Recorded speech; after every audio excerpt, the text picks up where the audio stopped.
हाँ काका, ऊपर वाले की कृपा और हम सब की मेहनत रही तो इस बार मजे ही मजे हैं। ये कहानी है आनंद गांव की। एक ऐसा गांव जो अपने नाम की तरह ही खुशियों से भरा रहता था। कुएं पर पानी भरती औरतें, चौपाल पर बैठे बुजुर्ग और हर तरफ फैली शांति और भाईचारा, यही पहचान थी आनंद गांव की। इसी प्यारे से गांव में रहते थे दो जिगरी दोस्त, राजू और विक्रम।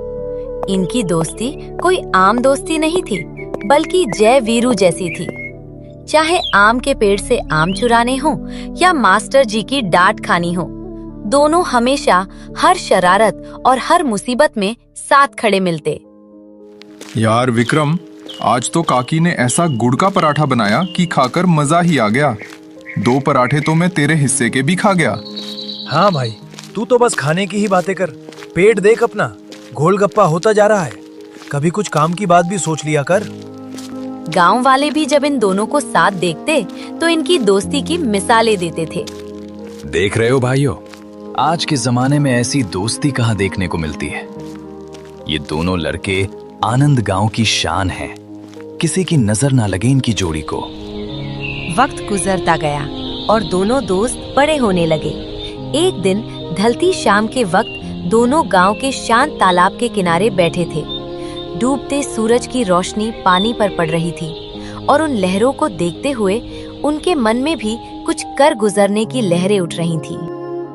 विक्रम, बचपन तो खेल कूद में निकल गया, लेकिन अब आगे क्या? क्या हम पूरी उम्र बस ऐसे ही गांव की गलियों में घूमते रहेंगे? मुझे तो रात रात भर नींद नहीं आती ये सोचकर। तो बिल्कुल सही कह रहा है राजू, मैं भी आजकल यही सोच रहा था।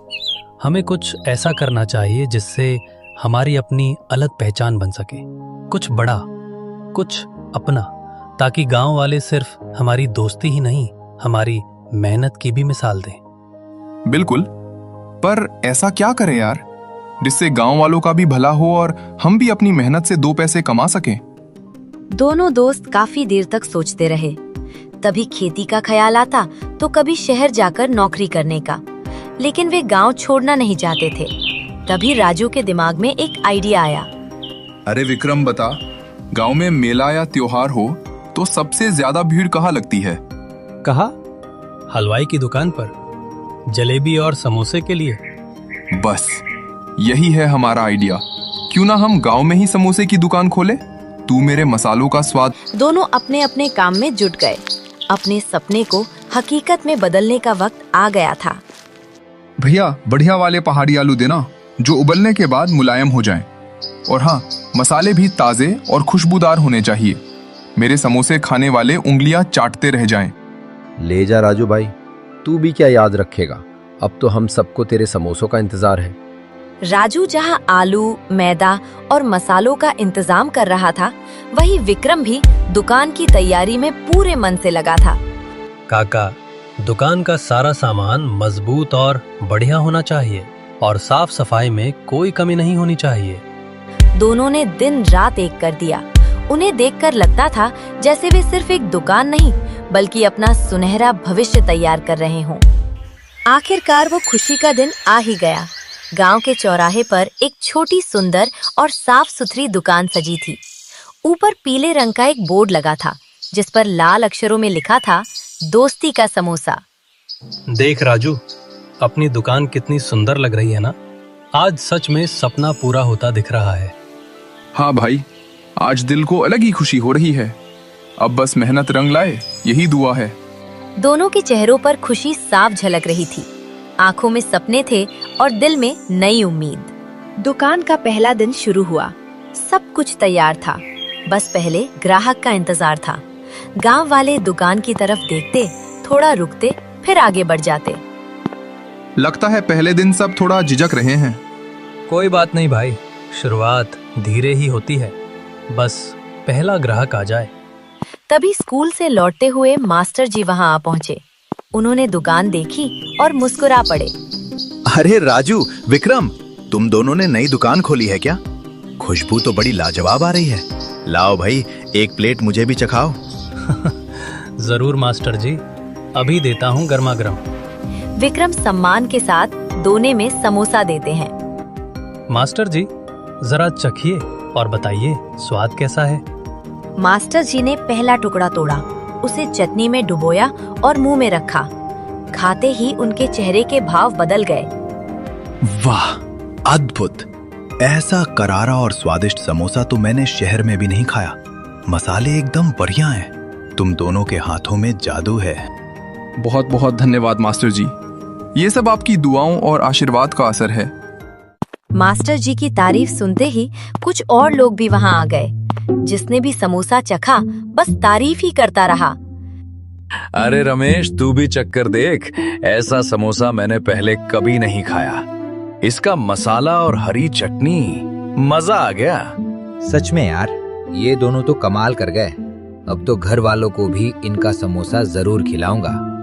धीरे धीरे आनंद गांव में उनके समोसों की चर्चा फैलने लगी। चौपाल से लेकर खेतों तक हर कोई दोस्ती का समोसा की ही बात करने लगा। जहां पहले कम लोग आते थे, अब वहां कतारें लगने लगी थी। विक्रम, हरी चटनी खत्म हो रही है, जल्दी से अंदर से और ले आ। बढ़ती भीड़ को देखकर राजू और विक्रम समझ गए कि उनकी मेहनत अब रंग ला रही है। गांव के कुछ निठल्ले और ईर्ष्यालु लोगों को राजू और विक्रम की ये तरक्की रास नहीं आ रही थी।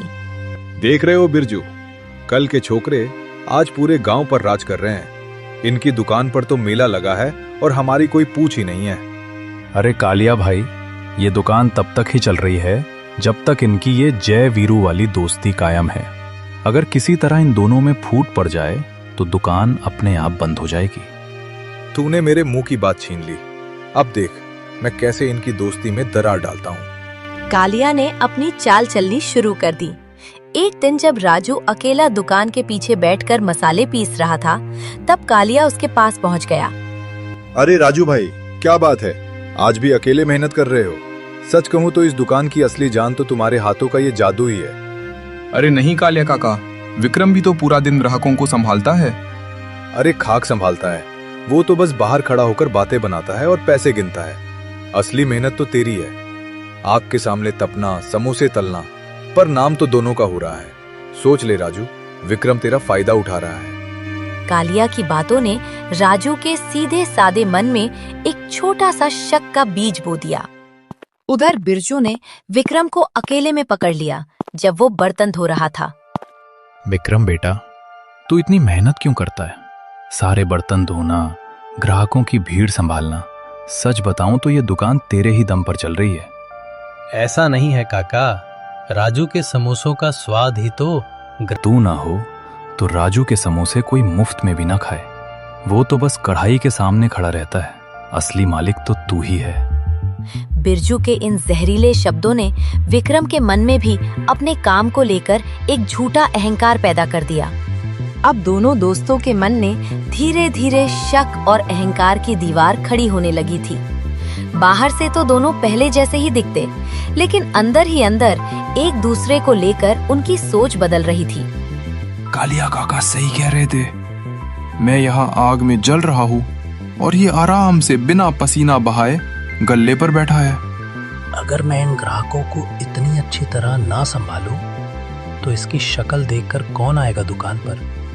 सारी मेहनत तो मेरी ही है। वो दोस्ती का समोसा अब सिर्फ एक नाम बनकर रह गया था, क्योंकि उसके पीछे की असली दोस्ती में अब दरार पड़नी शुरू हो गई थी।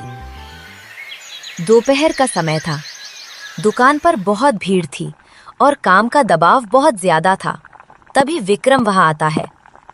अरे राजू, कितनी देर लगाएगा? ग्राहक बाहर धूप में इंतजार कर रहे हैं, जल्दी हाथ चला अपना। हाथ चला? यहाँ मैं कोई मशीन हूँ क्या? सुबह से कढ़ाई के सामने खड़ा हूँ। तुझे क्या है? तू तो बस बाहर खड़े होकर हुक्म चला रहा है। मैं हुक्म चला रहा हूँ? सुबह से 100 लोगों की चिक चिक सुनी है मैंने। मैं ना हूँ तो तेरी इस दुकान पर एक कुत्ता भी ना फटके। दुकान पर खड़े ग्राहक सन्न रह गए। सालों पुरानी दोस्ती में पहली बार इतनी तीखी बहस हो रही थी। जो जहरीली बातें दोनों के दिलों में छिपी थी, वो आज सबके सामने आ गई थी। अगर तुझे लगता है कि तेरी वजह से ये दुकान चल रही है ना विक्रम, तो खुद कढ़ाई के सामने खड़ा हो जा और बना ले समोसे। मैं भी देखता हूँ कितने लोग आते हैं खाने। और तुझे लगता है कि तूने मुझे पाल रखा है? मैं ना होता तो तू ये दुकान भी नहीं लगा पाता। मुझे भी कोई शौक नहीं है तेरे नखरे उठाने का। गांव वालों की भीड़ सन्न रह गई। गुस्से में इंसान सोचने समझने की ताकत खो देता है। राजू और विक्रम के साथ भी यही हुआ। आज से ये दोस्ती का समोसा बंद। मुझे तेरे साथ कोई काम नहीं करना। हाँ, जा रहा हूँ मैं। मेरी भी शक्ल मत देखना आज के बाद। इतना कहकर विक्रम वहां से चला गया। दोनों दोस्त अपने अपने रास्ते निकल पड़े और दुकान पर गहरा सन्नाटा छा गया।